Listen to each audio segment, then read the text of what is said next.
Hello बच्चों, कैसे हैं आप लोग। उम्मीद करते होंगे आप लोग अच्छे होंगे। तो जैसा बच्चों आप लोगों का पेपर जो बोर्ड एग्जाम चल ही रहा है, तो हिंदी का पेपर हो गया। उम्मीद करते हैं आप लोगों का पेपर काफ़ी अच्छा गया होगा।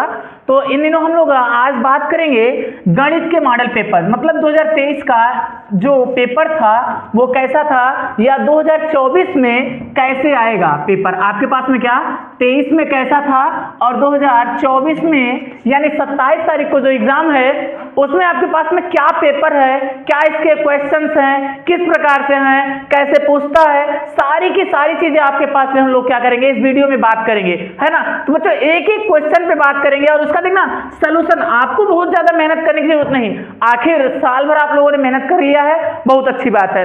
अगर आपने नहीं भी किया है तब भी आप इस वीडियो में उतना तक पास तो 100% हो ही जाएंगे। एक अच्छा खासा मार्क्स जो पढ़ने वाले बच्चे हैं आप लोग जैसे हैं तो बहुत ही अच्छे मार्क्स आप ला सकते हैं, ठीक है ना। तो चलिए बच्चों हम लोग बात करते हैं 2024 में आने वाले क्वेश्चन पे कि क्या क्वेश्चन पूछ सकता है, क्वेश्चन का सेटअप क्या होने वाला है इस बार, ठीक है ना। तो बच्चों जहां तक उम्मीद है अगर आप लोग वीडियो में बने रहेंगे तो जी हाँ बच्चों, आपके पास में 70 नंबर का पूर्णांक में 60 नंबर पक्का 100%, 60 नंबर आपका कहीं नहीं जाने वाला है, ठीक है ना। तो चलिए बच्चों हम लोग क्या करते हैं मॉडल पेपर यानी 2023 और 2024 में कैसे पेपर आने वाले हैं उन पर बात करते हैं, ठीक है ना बच्चों। तो चलिएगा देखते हैं।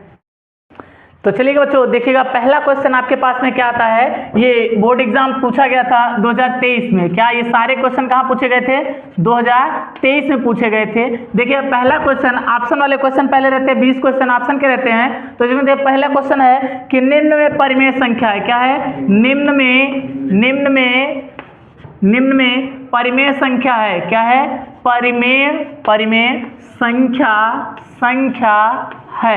देखिए बच्चों आपके पास में क्या है, पहला ऑप्शन आपके पास में √9 है ना। क्या है, √9 है। दूसरा ऑप्शन आपके पास में क्या है 0.11021 है ना। तीसरा आपके पास में है रूट में आपके पास में कितना 2 है, और चौथा आपके पास में रूट में 5 है ना। तो चलिएगा बच्चों हम लोग क्या करते हैं इस सवाल को सॉल्व करते हैं कि क्या है ना। देखिए पूछा है आपके पास में कि निम्न में परिमेय संख्या है। तो बच्चों बताओ परिमेय संख्या क्या होती है। देखिए कितना इजी क्वेश्चन है ना, देखकर ही लगा सकते हैं आप ट्रिक। अगर हमारे पिछली वीडियो को देखे होंगे, चैप्टर आपके पास में क्या है, ये आपके पास वास्तविक संख्या याद है ना, हम लोगों ने मिलकर पढ़ा था वास्तविक संख्या।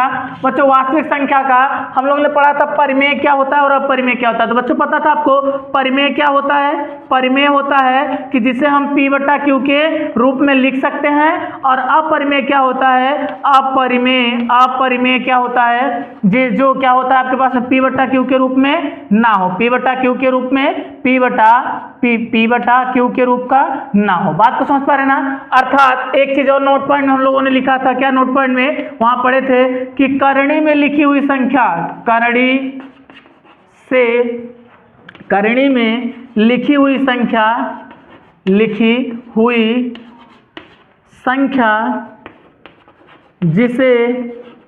जिसे बाहर नहीं निकाल सकते हैं,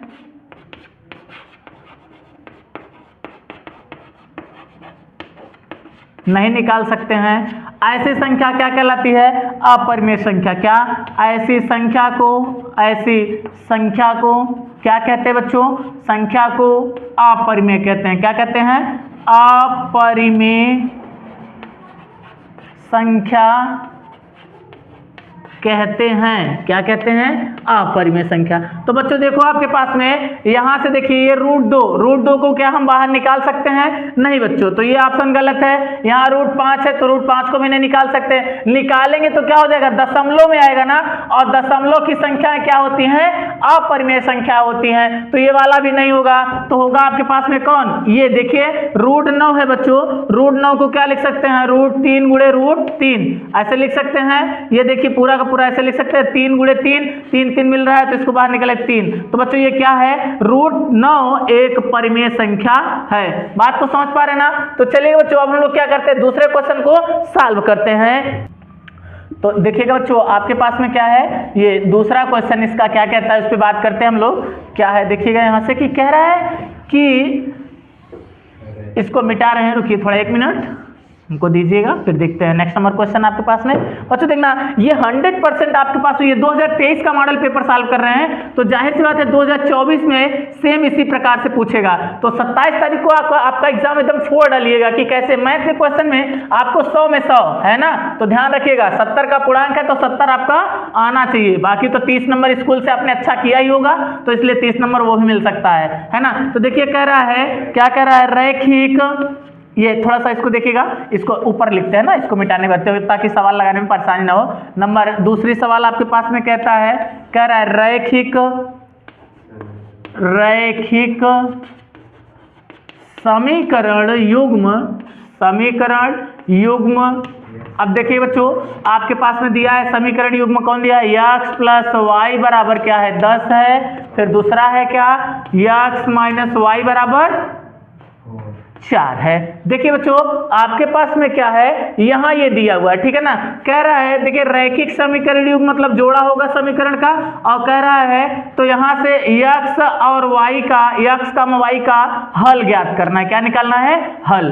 तो चलिए बच्चों आपके पास में देखते हैं इसका हल क्या होगा। ऐसे 4 ऑप्शन दिया होगा है ना, 1 2 और यहाँ 3 है ना, और यहाँ क्या होगा 4 होगा। तो चलिए बच्चों देखते हैं हम लोग इसका हल क्या है, तो कौन सा ऑप्शन सही होगा। तो देखते हैं बच्चों आपके पास में, अब आपका टाइम बचाने के लिए यहाँ ऑप्शन का हमने नहीं लिखा है। देखिए क्या होता है आपके पास में, यहाँ से देखिए x प्लस वाई बराबर 10 है, x माइनस वाई बराबर 4 है। तो समीकरण कैसे लिख लीजिए, x प्लस वाई बराबर क्या है 10 है, और यहाँ क्या x माइनस वाई बराबर क्या है 4 है।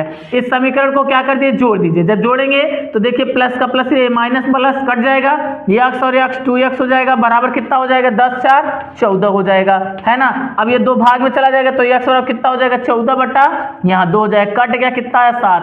तो x की वैल्यू क्या हो गई 7 हो गई। उसके बाद फिर x का मान समीकरण 1 में रख दीजिए, या यहीं रख दीजिए, y में ही रख सकते हैं, चाहे जहां रखिए आपका आंसर मिलना ही है। तो यहां रख देते हैं जब, तो ये कितना हो जाएगा 7 और प्लस y बराबर कितना 10 है, 7 उधर गया, y बराबर कितना हो जाएगा 10 माइनस 7, तो y बराबर कितना हो जाएगा यहां से 3 हो जाएगा। तो देखना बच्चों ऑप्शन में आपके पास में रहा होगा कि x बराबर 7 और y बराबर कितना रहा होगा 3, तो ये आपके पास में आंसर है। बात को समझ पा रहे ना, तो आप लोग ऑप्शन नंबर पे टिक कर लीजिएगा कौन सा सरल है एकदम, मतलब कौन सी सवाल का ये ऑप्शन मिल रहा है, ठीक है ना। चलिएगा अब हम लोग क्या करते हैं, तीसरे सवाल को सॉल्व करते हैं। देखिए तो चलिएगा, देखिए बच्चों आपके पास तीसरा क्वेश्चन क्या कहता है। तो यहाँ तीसरा क्वेश्चन, इसको मिटाते हैं, फिर देखते हैं क्या है आपके पास में तीसरा क्वेश्चन। देखिए बच्चों कितनी सरल सवाल है आपसे पूछे। अगर आप मेरे पीछे वीडियो को देखे होंगे तो इन सब सारी सवालों को हम लोग क्या किए हैं, बहुत ही जल्दी हल किया है ना, एकदम आसान तरीके से धीरे धीरे करके है ना। अगर ना देखे हो तो अभी आपके पास टाइम है, बस जाइए, ज़्यादा बड़ा वीडियो है नहीं, तो इस कारण से आप ज़्यादा 2 दिन में उसको पूरी मैथ समाप्त कर सकते हैं। तो आप लोग उसको देख सकते हैं, 2x की स्पीड में करके देखिए, लेकिन देखिएगा जरूर ताकि आप सॉल्व। देखिए बच्चों तीसरा क्वेश्चन क्या कह रहा है आपके पास में, बिंदु कह रहा है 5,9 है ना, बिंदु 5,9 की y अक्ष से दूरी ज्ञात कीजिए। क्या ज्ञात कीजिए, दूरी ज्ञात कीजिए है ना। तो देखिए बच्चों आपके पास में एक सूत्र लिखाए थे हम, क्या लिखाए थे, x कामा y है ना, x अक्ष से दूरी x कामा y बराबर क्या था plus minus a comma plus minus b, ये बात हुई थी। तो देखना बराबर, अर्थात क्या हुआ, x बराबर क्या होगा प्लस माइनस a होगा है ना, और यहाँ से y बराबर क्या निकलेगा, यहाँ से निकलेगा प्लस माइनस b। तो किससे पूछा, y अक्ष से दूरी पूछा है, किससे पूछा है, y अक्ष से दूरी पूछा है। तो बच्चों देखो ये x है, ये y है ना, यहाँ काम करेगा a का, यहाँ काम करेगा b का। तो यहाँ y अक्ष से दूरी बराबर क्या हो जाएगा, y अक्ष से दूरी बराबर हो जाएगा आपके पास में, दूरी बराबर क्या हो जाएगा, ये y बराबर हो जाएगा आपके पास में, यहाँ b के स्थान कितना है 9, तो प्लस माइनस 9। बात को समझ पा रहे हैं ना। तो देखिएगा जो ऑप्शन आपका होगा उस पर टिक कर लीजिएगा, ठीक है। आगे बढ़ते हैं हम लोग नेक्स्ट नंबर चौथी नंबर क्वेश्चन को देखते हैं। तो देखिए बच्चों आपके पास में चौथा नंबर सवाल क्या पूछता है, आपसे कह रहा है कि देखिए इसको मिटाते हैं फिर लिखते हैं वहां पे है ना, क्या कहता है, कह रहा है देखिए चौथा नंबर बच्चों, क्वेश्चन नंबर पांचवा क्या है, पांचवा यहाँ से, हाँ चौथा नंबर क्वेश्चन क्या कह रहा है, कह रहा है यदि एक समद्विबाहु, क्या है समद्विबाहु त्रिभुज क्या है? समद्विबाहु त्रिभुज, हाँ समद्विबाहु समकोण त्रिभुज है ना, समद्विबाहु समकोण त्रिभुज है, क्या है? त्रिभुज की एक भुजा 5√9 है, 5√2 है, क्या है? 2 है, हाँ है। तो कर्ण का मान ज्ञात कीजिए, तो कर्ण का मान ज्ञात कीजिए, मान ज्ञात कीजिए, है ना। चलिए देखते हैं बच्चों, आपके पास में क्या है ना, कर्ण का मान निकालना है आपको। किसका मान निकालना है? कर्ण का। तो आपके पास में देखना, ये कह रहा है यदि एक समद्विबाहु समकोण त्रिभुज, तो बच्चों देखना समद्विबाहु का मतलब क्या होता है आपके पास में कि दो भुजाएं आपके पास में क्या होंगी? बराबर होंगी। तो बोल रहा है आपके पास में कर्ण को निकालना है, तो इसको मान लो यक्स, है ना। अब क्या पूछ रहा है? कह रहा है आपके पास में एक भुजा का मान यहाँ 5√2 है, तो जाहिर सी बात दूसरी भुजा भी क्या होगी? 5√2 ही होगी। तो कर्ण का मान निकालना है, तो आप क्या लगाएंगे? वही फ्रॉम PGT जब लगाएंगे तो क्या हो जाएगा? आपके पास में हो जाएगा यहाँ x का स्क्वायर बराबर क्या हो जाएगा? यहाँ से इसको मान लीजिए ABC, है ना। तो ये x का स्क्वायर बराबर क्या हो जाएगा? 5√2 का होल स्क्वायर और प्लस क्या हो जाएगा? 5√2 का होल स्क्वायर। अगर इसको देखेंगे तो x स्क्वायर बराबर हो जाएगा 5 × 5 = 25 और गुणे कितना हो जाएगा? 2 25 होगा ना बच्चों। और फिर प्लस क्या होगा? 5 × 5 = 25 और गुणे क्या हो जाएगा? 2 हो जाएगा। अगर देखा जाए तो ये कितना हो जाएगा? x स्क्वायर बराबर क्या हो जाएगा? 25 दूना 50 और प्लस 25 दूना 50। तो यहाँ पे देख रहे हैं ना बच्चों, 50 50 100 हो जाएगा। x स्क्वायर बराबर कितना हो जाएगा? 100 हो जाएगा। अब इसका अगर हम लोग वर्गमूल लेंगे, क्या लेंगे? वर्गमूल। क्या ले लेंगे? वर्गमूल। तो कितना हो जाएगा बच्चों? यहाँ से x = √100 हो जाएगा। इसको सॉल्व करेंगे, x बराबर कितना आ जाएगा? +-10 या इसी को लिख सकते हैं x बराबर 10। बात को समझ पा रहे हैं ना। ये आपके पास में क्या है? चौथी नंबर सवाल है। तो जहां तक उम्मीद हो रही है आपको, हमें लग रहा है कि आपको ये सारी सवालें समझ में आ रही हैं, आपको बड़ा आसान भी लग रहा हो, क्योंकि यही आपके पास में बोर्ड एग्जाम 2023 का देखिए कितना सरल क्वेश्चन पूछा था। तो अब हम लोग क्या करते हैं? 5वें नंबर क्वेश्चन को सॉल्व करते हैं। देखते हैं, हम लोग इसको मिटाते हैं, फिर आपके पास में 5वां नंबर क्वेश्चन को देखते हैं कि क्या है। ठीक है ना। देखिए बच्चों, 5वां नंबर क्वेश्चन, अब देखिए हर चैप्टर से एक एक सवाल को पूछ रहा है। ध्यान दे रहे हैं कि नहीं आप लोग? एकदम आसान तरीके से। क्या है? एकदम आसान। देखिएगा, अगर यहाँ आपके पास में पूछा है 5वां नंबर क्वेश्चन, कौन सा नंबर? तो देखो बच्चों, यहाँ से आपके पास में पूछा है sin स्क्वायर 18 - cos स्क्वायर 72। तो अगर sin स्क्वायर 18 को हम लिख सकते हैं साइन, क्या लिख सकते हैं? sin square 90। एक को चेंज करना बच्चों, एक को रख लेना, एक को चेंज कर देना, है ना। चाहे इसको चेंज कर दो, चाहे इसको चेंज कर दो। तो इसको हम चेंज करें तो sin स्क्वायर 90 माइनस क्या? इसको लिख सकते हैं 72। क्या लिख सकते हैं? 72। और यहाँ माइनस cos स्क्वायर क्या है? 72 है। क्या है? 72 है। अगर बच्चों देखो, यहाँ से आप जानते हैं कि sin 90 - थीटा बराबर क्या होता है? cos theta. क्या होता है? cos theta. तो यहाँ पर भी सेम वही हो जाएगा। तो कितना हो जाएगा कि sin स्क्वायर 90 - 72 और cos 72, तो cos स्क्वायर यहाँ हो जाएगा क्या? 72 माइनस cos स्क्वायर 72। ये देखो प्लस में, ये देखो माइनस में, कट गया, कितना आ गया? 0। तो आपके पास में कौन सा ऑप्शन सही रहेगा? जहाँ 0 लिखा होगा वही आंसर हो जाएगा आपके पास में। बात को समझ पा रहे हैं ना। चलिए बच्चों, हम लोग क्या करते हैं? 6वें नंबर सवाल को सॉल्व करते हैं। तो देखिए बच्चों, आपके पास में क्या 6वां नंबर क्वेश्चन क्या पूछा है, उस पर हम लोग बात करते हैं। देखिए, ये सारी सवालें हम लोग क्या पढ़ चुके हैं ना, एकदम आसान सवालें पूछा है बोर्ड एग्जामिनर ने। अब देखिए आपके पास में क्या है, 6वां नंबर प्रश्न है, पूछ रहा है 6वां नंबर। क्या 6वां नंबर क्वेश्चन क्या बोला है कि किसी धनात्मक समपूर्णांक, क्या है? समपूर्णांक के लिए, P के लिए, है ना, P के लिए प्रत्येक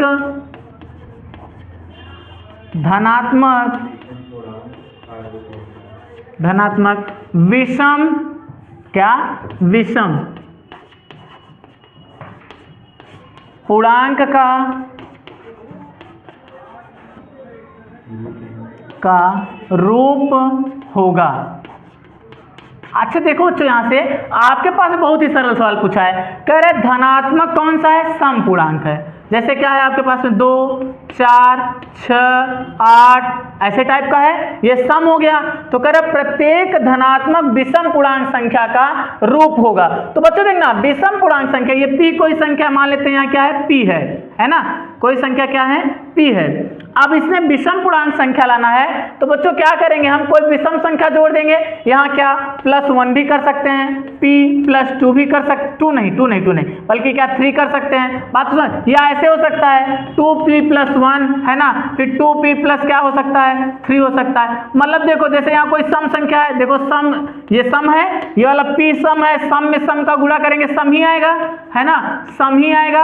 और सम में +1 क्या कर देंगे, जोड़ देंगे। जब +1 जोड़ेंगे यानी कोई विषम संख्या जोड़ेंगे तो संख्या कैसी हो जाएगी, विषम हो जाएगी कि नहीं। तो यानी आपके रूप का क्या हो सकता है, p + 1 हो सकता है, p + 3 हो सकता है, 2p + 1 हो सकता है, 2p + 3 हो सकता है। बात को समझ पा रहे हैं ना। तो देख लीजिए ऑप्शन आपके पास में जहां तक है ये ऑप्शन सही होगा, ठीक है ना, ठीक है बात। या इन चारों में से कोई भी रहेगा है ना, एक ऑप्शन देगा उस पर आपको टिक करना है, ठीक है ना। चारों ऑप्शन सही हैं, लेकिन आपके क्वेश्चन में ये जो है ये ध्यान रखिएगा कि ये जो ऑप्शन वहां नीचे दिया है कि ये वाला, तो 2p + 1 सही ऑप्शन है। बात को समझ पा रहे ना। चलिएगा अब हम लोग क्या करते हैं, 7वें नंबर प्रश्न को सॉल्व करते हैं।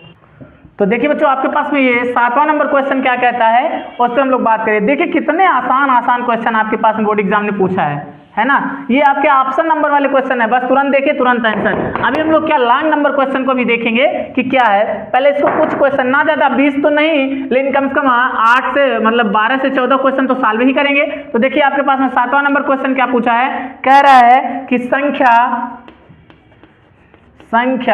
156 का अभाज्य गुणनखंड है। क्या है, अभाज्य गुणनखंड है। क्या है, गुणनखंड है। अब देखिए बच्चों ये तो एकदम सरल है ना, खंड है। देखिए अभाज्य गुणनखंड किसका निकालना है, 156 का। तो ये देखिए 156 लिखेंगे यहाँ से है ना, यहाँ काटेंगे 2 से, 2 7 14 है ना, 1 गया 2 और 16, फिर 2 से काट यहाँ 6 तो 3 आएगा ना। अब ये इधर गया तो कितना हो जाएगा, ये 2 3 6 हुआ, 1 9 हो जाएगा, 18 तो 2 2 9 18 है ना। अब 3 से काटेंगे कितना हो जाएगा, 3 1 कम 3 3 3 का 9, ये 13 आएगा। कितना आएगा 13। अब नया 2 × 2 × 3 × 13, ये ऑप्शन आपके पास में सही होगा। क्या 2 फिर 2 फिर 3 फिर 13, ये आपका क्या हो जाएगा, अभाज्य गुणनखंड हो जाएगा। चलिए बच्चों हम लोग क्या करते हैं, 7वें नंबर सवाल को सॉल्व करते हैं, ठीक है ना। तो इसको देखते हैं फिर आगे बढ़ते हैं। तो आपके पास में क्या 8वें नंबर सवाल क्या कहता है, देखते हैं, बात करते हैं हम लोग, ठीक है ना। चलिए देखिए क्या है आपके पास में 8वें नंबर सवाल। यहां से क्या कह रहा है कि एक रैखिक समीकरण, क्या है, रैखिक समीकरण युग्म है। क्या है, युग्म 2x + 3y = 5 है। दूसरा क्या है आपके पास में 4x + ky = 10 है। तो कह रहा है कि आपके पास में k का मान ज्ञात करिए। क्या निकालिए, k का मान ज्ञात कीजिए है ना। चलिएगा बच्चों आपके पास में k का मान निकालना है। तो देखिए अच्छा यहाँ एक चीज और दिया होगा, कह रहा होगा कि ये संगत, मतलब क्या है, एक दूसरे के रेखा के संगत है, ठीक है ना। हल जो है इसका, हल जो है वो क्या होगा, संगत होगा। थोड़ा समझना बच्चों आगे, थोड़ा संगत है तो अब थोड़ा समझना। अगर यहाँ ऐसे है तो कहेगा आप संगत होने के लिए जानते हैं, संगत के लिए आपको पता है प्रतिबंध, संगत के लिए प्रतिबंध क्या जानते हैं, प्रतिबंध जानते हैं आप। क्या जानते हैं कि तीनों का मान बराबर होगा, मतलब अनुपात A1/A2 = B1/B2 = C1/C2, ये जानते हैं आप। अच्छा देखिए यहाँ से इसकी तुलना, अगर समीकरण दोनों दिया है इसकी तुलना कर देंगे A1x + B1y, ऐसे ना, A1x + B1y है ना प्लस C1 = 0 से कर देंगे है ना। फिर क्या कर देंगे A2x + B2y है ना प्लस C2 बराबर क्या कर देंगे 0 कर देंगे। तो देखिए बच्चों यहाँ से A1 की वैल्यू x से x कटा, A1 की वैल्यू 2, तो यहाँ क्या लिखेंगे 2 बटे A2 की वैल्यू कितना हो जाएगी बच्चों, यहाँ से देखिए ये हो जाएगा आपके पास में 4 बराबर, यहाँ से फिर देखिएगा B1 की वैल्यू कितना 3 बटे यहाँ B2 की वैल्यू कितना k, है ना बराबर, यहाँ से फिर क्या कह देगा आपके पास में, बोल देगा C1 की वैल्यू कितना बच्चों, तो C1 की वैल्यू आपके पास में कितना है 5 बटा, और यहाँ से C2 की वैल्यू कितना है, ये देखिएगा C1 की वैल्यू जो होगी माइनस में 5 होगा, क्या होगा नहीं सही से 5 बटा 10 ये हो जाएगा। अब चलिए बच्चों k का वैल्यू निकालते हैं, तो देखिए यहाँ से कितना हो जाएगा, ये इसमें इसका भाग इसको ले लेते हैं ना, इतना बराबर इतना, तो क्या हो जाएगा ये 2/4 इज इक्वल टू 3/k का गुणा इसमें क्या 4 तिहाई 12, तो कितना हो जाएगा देखना बच्चों 2k इज इक्वल टू कितना 12, क्या हो जाएगा 12। अब ये दो भाग में चला जाएगा, k बराबर कितना हो जाएगा 12 बटे का 2 हो जाएगा 2 छंग 12, तो k बराबर कितना आ जाएगा 6। बात को समझ पा रहे ना, ये आपके पास में आंसर है। चाहे तो बच्चों आप लोग इसको भी लेके चले जा सकते हैं ना, देखिए इधर इसको 10 तिहाई 30 है ना, इसका 5 तो भाग में चला जाएगा, है ना, तो 6 पंचा 30, तब भी वो आपके पास में आंसर हो जाएगा। दो में से चाहे इतना बराबर इतना ले लीजिए, चाहे इतना बराबर इतना ले लीजिए, फिर आपका आंसर सेम ही आएगा। चलिए बच्चों हम लोग क्या करते हैं, 9वें नंबर सवाल को आपके पास में क्या है पूछा है इस 2023 के एग्जामिनर ने, उसको देखते हैं 9वें नंबर सवाल को और सॉल्व करते हैं, ठीक है ना। तो इसे कि देखिए थोड़ा सा 1 सेकेंड मिटाते हैं इसको, फिर आगे बढ़ते हैं। देखना बच्चों आपके पास में क्या 9 नंबर सवाल क्या पूछा है, कह रहा है यदि काश ए, क्या काश ए बराबर कितना दिया है 7/15, तो कह रहा है सॉरी 25 दिया है, यहाँ क्या दिया है 25 दिया है, तो कह रहा है आपके पास में क्या निकालने के लिए बोला है, कह रहा है tan a और प्लस काट ए का मान, है ना, काट ए का मान ज्ञात कीजिए। देखिए बच्चों आप चाहिए तो सूत्र से डायरेक्ट लगा सकते हैं, है ना, यहाँ सूत्र रखिए और फटाफट लगा दीजिए। अगर आपको tan और काट का मान मिल जाए तो सब मामला फिट हो जाएगा। तो tan और काट का मान हम कैसे निकालेंगे इसके बारे में हम लोग क्या करते हैं, बात करते हैं। देखो तो आपके पास में यहाँ से ये त्रिभुज बनाकर भी लगा सकते हैं, और आपके पास में क्या लगा सकते हैं कि डायरेक्ट सूत्र से भी लगा सकते हैं। जैसे त्रिभुज बनाएंगे तो ABC है, आप जानते हैं काश आंख होता है, आंख है ना, तो आधार 25 हो गया, कर्ण कितना हो गया 7 हो गया। लंब की वैल्यू निकालेंगे तो क्या जानते हैं आप, सॉरी आंख ना, तो आधार बटा कर्ण, तो आधार 7 हो जाएगा, ये 25 हो जाएगा। तो आप जानते हैं कि लंब का स्क्वायर बराबर क्या जानते हैं आप, कर्ण का स्क्वायर, और फिर क्या होता है आपके पास में माइनस ये आधार का स्क्वायर, यही होता है ना, आप जानते हैं सूत्र बड़े अच्छे तरीके से। अगर यहाँ रखेंगे तो कर्ण का स्क्वायर कितना हो जाएगा 25 हम क्या हो जाएगा आपके पास में, देखिए लंब बराबर क्या हो जाएगा, ये 25 का स्क्वायर 625 होता है, 7 का स्क्वायर करेंगे 7 7 49 हो जाएगा। तो देखिए लंब बराबर कितना हो जाएगा आपके पास में 25 हम कितना 625 है ना, माइनस 40 9 49, इसको अगर घटाएंगे बच्चों तो कितना आ जाएगा, ये आपके पास में लंब बराबर आ जाता है आपके पास में क्या हो जाता है, यहाँ देखिए 5 में से 9 घटेगा नहीं, एक उधर 9 6 15 तो 6 हो जाएगा। फिर यहाँ से क्या हो जाएगा, यहाँ बचा 11 में से 4 घटाओगे तो 7 4 11 हो जाता है, और यहाँ कितना बचता है 5, ये 576। तो ये लंब का स्क्वायर है बच्चों कितना है 576 है। अगर हम लोग क्या करेंगे इसका वर्गमूल लेंगे, क्या लेंगे वर्गमूल लेंगे, तो देखते हैं बच्चों कितना आ जाता है। तो यहाँ से इसको काट भी सकते हैं ना, इधर देखिए निकाल सकते हैं 570 76 किसका वर्गमूल होता है, तो 2 दूना 4 2 और 16, फिर कितना 2 और 16 ये हो जाएगा। फिर 2 से काटे 2 1 कम 2 2 चौकाट 2 चौकाट, फिर 2 से काटेंगे 2 7 14 2 दूना 4, फिर 2 से काटेंगे यहाँ 2 3 6 2 6 12, फिर 2 से काटेंगे कितना हो जाएगा 2 1 कम 2 2 और 16, फिर 3 से काटेंगे 2 से ही काटेंगे 2 9 18, फिर 3 से काटेंगे कितना 3, फिर 3 से काटेंगे कितना हो जाएगा 1 हो जाएगा। तो देखिए 2 2 2 और यहाँ कितना 3 2 दूना 4 दूना 8 दूना 16 है ना। देखिए यहाँ से ये कितना जोड़ा बन रहा निकाल लेते हैं। तो लंब बराबर क्या हो जाएगा, लंब का स्क्वायर बराबर हो जाएगा यहाँ से रूट में हो जाएगा 2 गुणा 2, देखिए यहाँ से 2 गुणा 2 फिर 2 है ना, 2 गुणा 2 फिर गुणा 2 फिर गुणा 2 फिर गुणा 3 गुणा 3। चलिए बच्चों इसको लिख लेते हैं 2 2, तो 2 गुणे 2 फिर 2 लिख लेते हैं गुणा 2 फिर गुणा 3, तो 2 दूना 4 4 दूना 8 8 त्रिक 24। तो बच्चों क्या हो जाएगा, ये लंब बराबर हो जाएगा आपके पास में 24, क्या हो जाएगा 24। ये लंब की वैल्यू कितना आ गई आपके पास में 24। अब आपके पास पूछा है tan a प्लस काट a, तो चलिए बच्चों tan थीटा क्या निकलेंगे, tan क्या होता है, tan लंब आधार, क्या होता है tan लंब, लंब और क्या होता है आधार होता है। तो लंब आधार कितना है बच्चों, यहाँ से लंब 24 आधार कितना 7, तो tan ये कितना हो जाएगा, tan a का स्थान कितना 24 और बटे का कितना हो जाएगा 7 और प्लस यहाँ से काट a है ना, तो 7/24 कितना हो जाएगा 7/24, जस्ट उल्टा होता है ना उसका, तो ये हो जाएगा आपके पास में। बात तो समझ पा रहे हैं ना। अब इसको सॉल्व करें कितना हो जाएगा, ये 24 और 7, ये 7 और गुणा कितना हो जाएगा 24 हो जाएगा। इसका एलसीएम 24 में 24 का गुणा कर देंगे है ना, तो कितना हो जाएगा ये 24, देखिए 24 और गुणा 24 और प्लस ये इसका इसमें 7 7 49 है ना, तो ये लगभग आपके पास में देखिए कितना हो जाएगा, ये आपके पास में हो जाएगा कितना हो जाएगा आपके पास में, यहाँ से 24 में 24 का गुणा करेंगे सेम टू सेम यही आएगा ना, कौन 576 है ना, 24 में 24 का गुणा करेंगे 576 आएगा, तो 576 और प्लस कितना 576 प्लस 49 है ना, बटे कितना ये 7 चौक 28 का 8, 7 दूनी 14, 14 दूनी 16, 168 हो जाएगा। अब इसको थोड़ा सा जोड़ लेते हैं, वही आपके पास में आंसर हो जाएगा। जोड़ेंगे कितना हो जाएगा 9 6 15 का 5 है ना, उसका 7 4 11, 11 1 12 का 2 है ना, और 5 1 6, 6 बटा कितना हो जाएगा 168। इसको आप क्या करेंगे, कटेगा तो काट लीजिएगा, नहीं तो यही आपके पास में क्या हो जाएगा